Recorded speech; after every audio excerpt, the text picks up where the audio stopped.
rated SPG. Ito ay nangangailangan ng striktong patnubay at gabay ng magulang dahil sa mga sensitibong tema at eksena na hindi angkop sa mga bata.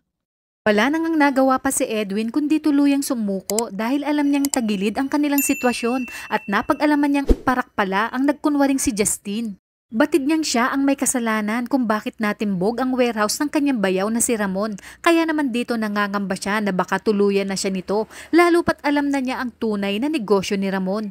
Wala namang kaalam-alam sina Marsing at Nita na nahuli si Edwin at may kinalaman pa ito sa iligal na droga. Sa pagdating ni na Edwin sa presinto ay agad itong iniharap kay Colonel Suarez. Sinabi ni Suarez na umami na si Edwin kung ang Red Phoenix ba talaga ang utak at ang nagmamay-ari ng warehouse na kanilang na-raid.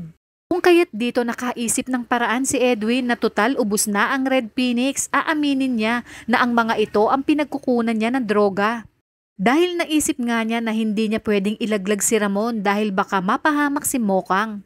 Sa kabilang banda, matapos nga ang pakikipagpatentero at pakikipagpalitan ng bala ni Natanggol at Bubble sa mga parak ay tuluyan na nila itong natakasan. Matapos nga ang bakbakan ay mauuwi naman ito sa isang romantikong kaganapan.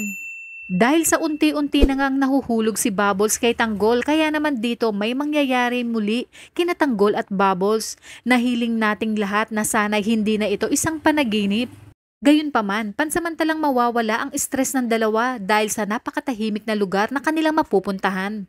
Nagkunwari silang magkasintahan upang wala nang marami pang tanong-tanong ang mga taong naroroon at hindi na sila mahalata na mga pugante. Habang si Espinas naman ay hindi na mapakali dahil iniisip niya pa rin na kung hindi man tumakas sina Bubbles at Tanggol ay marahil napuruhan na ito o nahuli na ito ng mga pulis at tiyak umanong kukwestiyonin siya nang nasa taas kung paanong malayang nakakalabas sina Tanggol at Bubbles. Kaya kung bago ka pa lang sa aking channel ay mag-subscribe ka na at i-click mo na rin ang bell icon para updated ka sa pinakahuling kaganapan sa paborito mong teleserye. Ang FPJ's Batang Quiapo. Hanggang sa muli, salamat!